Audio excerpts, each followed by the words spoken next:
بسم اللہ الرحمن الرحیم۔ تمام تعریفیں رب ذوالجلال کے لیے جو تمام جہانوں کا رب ہے۔ درود و سلام محمد و آل محمد پر، جن کے صدقہ میں یہ کائنات خلق کی گئی ہے۔ سلسلہ مجالس واقعہ کربلا کی یہ دوسری مجلس۔ دوستو، تاریخ اسلام، بلکہ ایسا کہوں گا کہ تاریخ کی بدقسمتی یہ ہے کہ ہر دور میں اسے بادشاہان وقت اور حکام کی لونڈی بنا کر رکھا گیا ہے۔ اگر تاریخ کو دیکھا جائے تو تاریخ صرف وہی شمار ہوتی ہے جو بادشاہوں کے حالات پر مبنی ہو، کیونکہ غریب اور بے اختیار لوگوں کی کوئی تاریخ نہیں، مگر اس وقت غریب لوگوں کا نام اجتماعی طور پر آتا ہے جب وہ لوگ اپنے حالات سے مجبور ہو کر بادشاہوں کے خلاف بغاوت کرتے ہیں، اور ان کا ہاتھ بادشاہوں کی گردنوں تک پہنچ جاتا ہے۔ ورنہ تاریخ تو بادشاہوں کے گن گاتی ہے، چاہے بادشاہ کتنا ہی ظالم و جابر اور بدکار ہی کیوں نہ ہو۔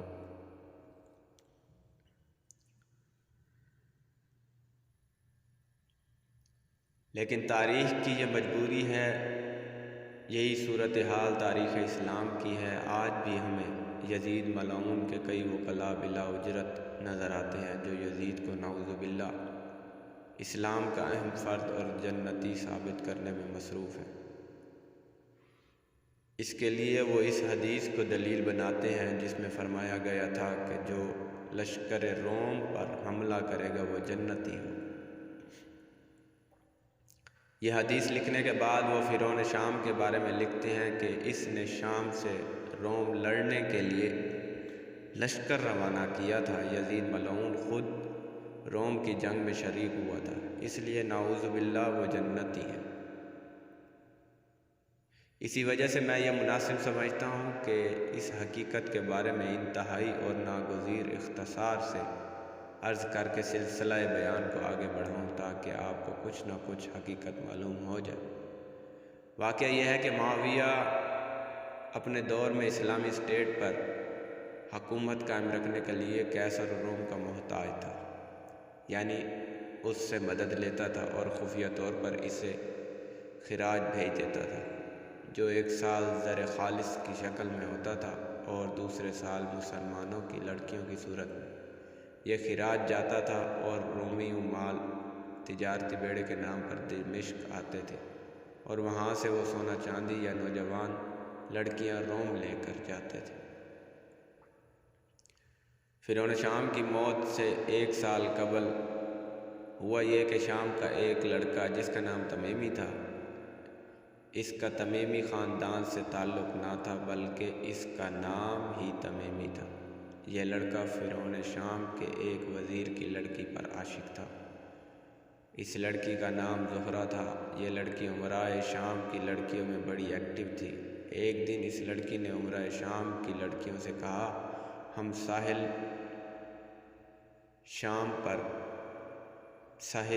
پر پکنک منائیں۔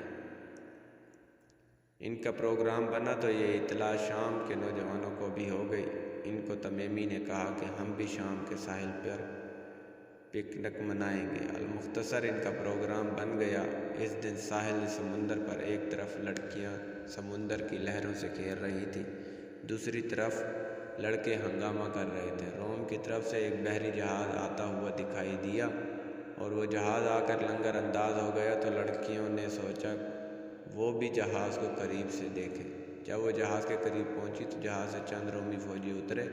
انہوں نے لڑکیوں کو تنگ کرنا شروع کر دیا، یعنی چھیڑ چھاڑ شروع کر دی، حتیٰ کہ ان میں سے ایک فوجی نے اس لڑکی زہرہ کی کلائی پکڑی۔ جس وقت تمیمی نے یہ دیکھا تو رومیوں کی یہ نازیبا حرکت اس کو پسند نہ آئی، تو یہ نوجوانوں کو لے کر ان کے پاس پہنچ گیا اور اپنی تلواریں نکال لیں اور کہا، تم رومن لوگ یہاں تجارت کرنے آتے ہو یا بدمعاشی کرنے آتے ہو؟ رومن فوجیوں نے کہا، کہ تم ناسمجھ ہو، تمہیں معلوم نہیں تمہارا خلیفہ ہمارا دست نگر ہے۔ ہم ہر سال تجارت کے نام پر یہاں سے خراج لے جاتے ہیں۔ ایک سال ہم سونا چاندی کی صورت میں خراج لے جاتے ہیں، اس سال ہم لڑکیوں کو لے جائیں گے، اس لیے ہم لڑکیوں کو پسند کر رہے ہیں۔ ان کی اس بات پر نوجوانوں کو جوش آ گیا، لیکن کچھ بزرگ درمیان میں آ گئے اور بات رفع دفع ہو گئی۔ مگر نوجوانوں کا جوش ختم نہ ہوا، وہ واپس دمشق آئے۔ وہاں انہوں نے معلوم کیا کہ حقیقت کیا ہے۔ انہیں معلوم ہو گیا کہ وہ فوجی سچ کہہ رہے تھے۔ فرعون شام کے محکمہ مالیات کا وزیر سرجون بن منصور عیسائی ہے۔ یہ دیانت دار شخص نہیں بلکہ رومی حکومت کی طرف سے فرعون شام کو چیک کرنے کے لیے مسلط کیا گیا ہے۔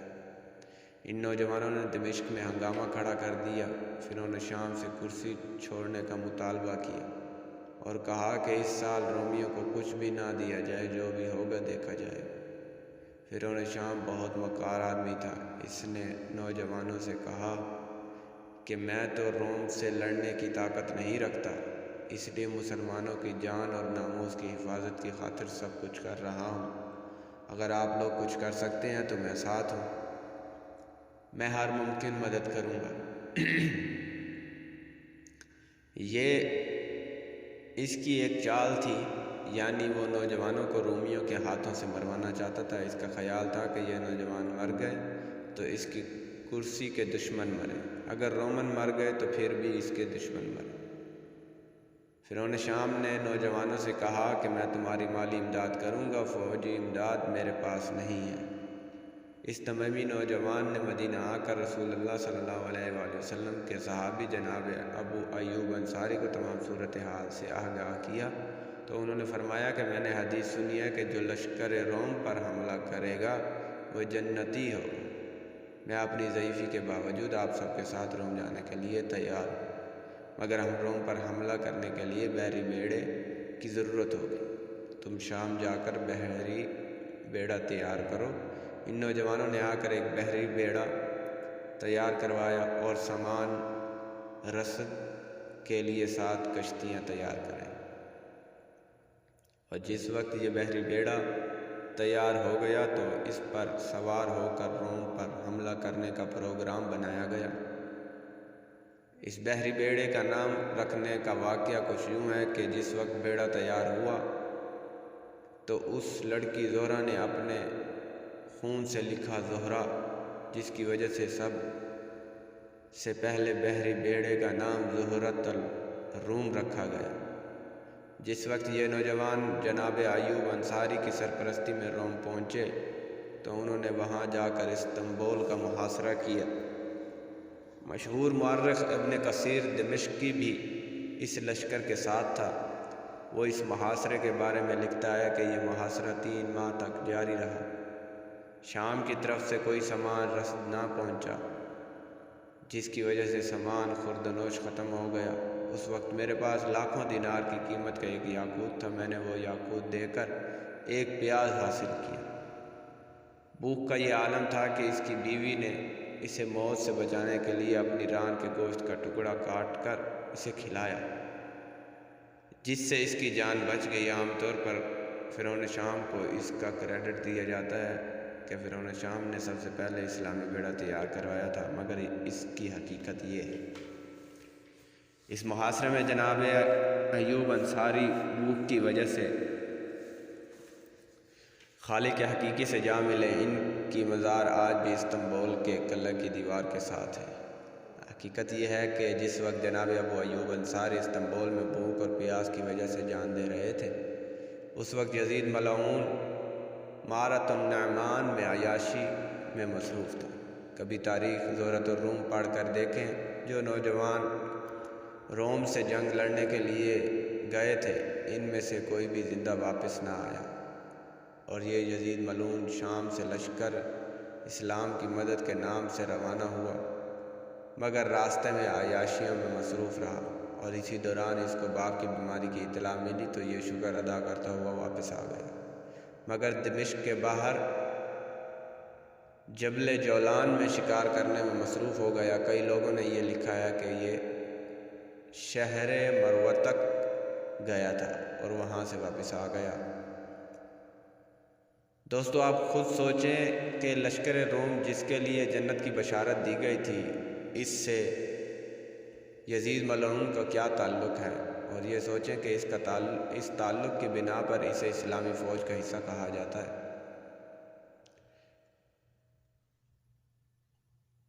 ان کو اس بشارت کے مطابق نعوذ باللہ جنتی ثابت کیا جا سکتا ہے؟ ہرگز نہیں۔ جس وقت یزید ملعون تخت پر بیٹھا تو سر جان بن منصور رومی عیسائی کا محکمہ مالیات کا عہدہ بھی اسی طرح بحال رہا۔ نہ روم کی مخالفت کے وقت اسے معزول کیا گیا، نہ فرعون شام کی موت کے بعد اسے معزول کیا گیا۔ اس بات سے ثابت ہوتا ہے کہ یہ سب کچھ قیصر روم کے ساتھ ملی بھگت سے سادہ لوح مسلمانوں کو بے وقوف بنانے کی خاطر کیا گیا۔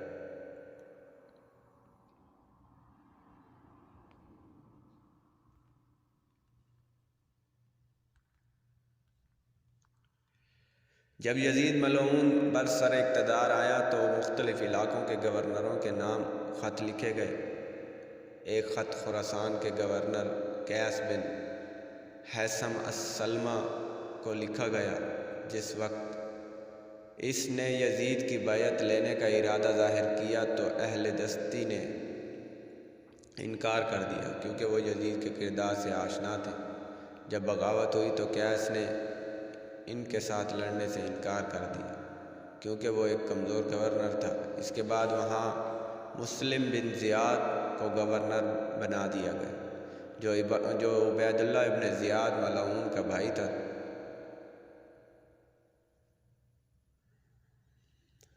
کل میں نے عرض کیا تھا کہ شہنشاہ معظم کو ولید بن عتبہ کے دربار میں طلب کیا گیا تھا، چونکہ شہنشاہ معظم بعد از نماز عشاء دربار میں تشریف لے گئے، اسی لیے واپسی تک رات کا کافی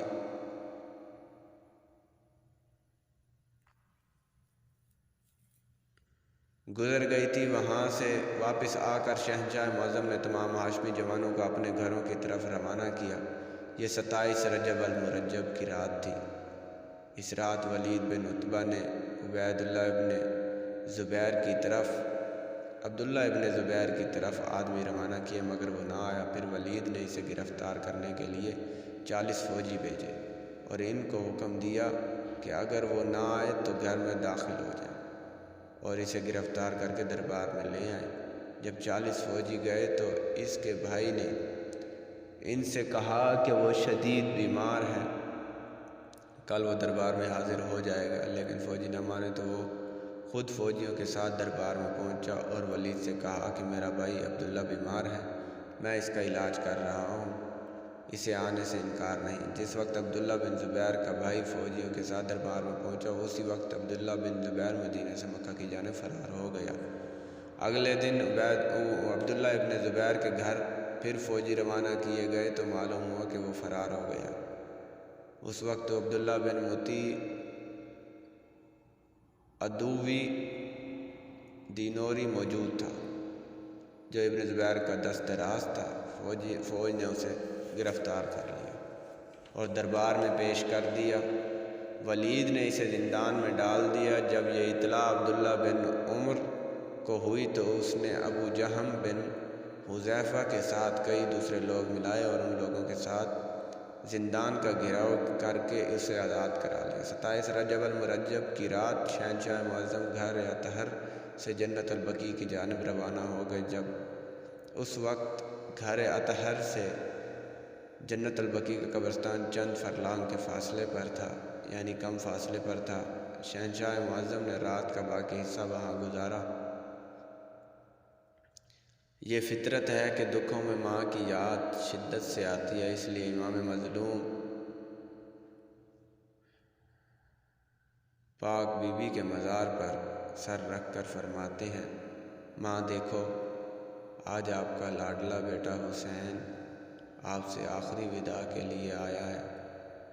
جن حالات کی میرے پاک نانا نے خبر دی تھی وہ سب سامنے آتے جا رہے ہیں۔ اب مجھے ایسا محسوس ہو رہا ہے میں گھر میں شاید نہ رہ سکوں اور مجھے مدینہ کی سکونت تک ترک کرنی پڑے، مگر اس امر سے پریشان بھی ہوں کہ آپ کی پردہ دار بیٹیوں کو میں کہاں لے جاؤں گا۔ آپ دعا فرمائیں کہ آپ کے بیٹے پر مصائب و آلام کے دروازے وہوار ہیں، یہ مشکل گھڑیاں اور صبر استقامت سے جھیل لوں۔ جس وقت شہنشاہ معظم اپنی پاک ماں کو الوداع کہہ رہے تھے، اس وقت پاک بہن کو بھلا کیسے نیند آ سکتی تھی؟ اس وقت پاک گھروں کی ترتیب یہ تھی کہ 40 گھروں کا اجتماعی ایک گھر بنا ہوا تھا، جس کا صحن ایک تھا۔ یہ 40 علیحدہ علیحدہ گھر نہ تھے، اسی لیے کسی بھی فرد کی گھر میں غیر موجودگی مخفی نہ رہ سکتی تھی۔ اور یہ بھی ایک حقیقت ہے کہ بھائی چاہے جس قدر چھپ کے آنسو بہائیں، بہنوں کا دل فوراً محسوس کر لیتا ہے۔ معظمہ بہن نے پاک بھائی کے گھر کے 4 چکر لگائے، ہر بار آ کر دیکھا بھائی کا بستر خالی نظر آیا۔ بہن نے اس وقت صحن میں رونا شروع کر دیا۔ رونے کی آواز جیسے جیسے دوسری مستورات نے سنی، سب جمع ہو گئیں۔ جناب غازی عباس اس آواز پر فوراً گھر اندر تشریف لے آئے۔ جناب غازی عباس پر بہن کی نگاہ پڑی تو رو کر پوچھا، این حبیبی، این آخی، این بقیہ جدی، میرا بھائی کہاں ہے؟ میرے حبیب کہاں ہیں؟ فرزند رسول کہاں ہیں؟ ہمیں بھائی نظر نہیں آ رہے۔ جناب عباس نے انہیں تسلی دی اور خود ان کی تلاش میں روانہ ہو گئے۔ ادھر جنت البقیع میں یہ کیفیت تھی کہ امام مظلوم بہت دیر تک اپنی ماں کی مزار کو گلے لگا کر یہ فرما رہے تھے، پھر پاک ماں کی مزار اطہر کو ماں کی آغوش سمجھ کر سر رکھ کر سو گئے۔ ماں کی آغوش، عاطفت کا لمس محسوس کر کے انہیں نیند آ گئی۔ اس وقت ماں نے لخت جگر کو پیار کیا، پیشانی پر بوسہ دے کر فرمایا، میرے لال، تم فوراً گھر جاؤ، تمہاری بہن گریہ فرما رہی ہے۔ تمام مومنین سے التماس ہے کہ وہ تہہ دل سے ہر وقت، عموماً جس وقت آنکھیں آنسوں سے لبریز ہوں، تو اس وقت خصوصاً صرف اور صرف یہی دعا فرمائیں کہ خدا کرے ان بہن بھائیوں کا گھر آباد ہو، ان کی خوشیوں کا دن طلوع ہو، ان کے دشمن برباد ہوں، ان کا منتقم جلد آئے اور ان کے تمام دکھوں کا حساب ہو۔ آمین یا رب العالمین۔ اللہم صلی علی محمد و آل محمد عجل فرج۔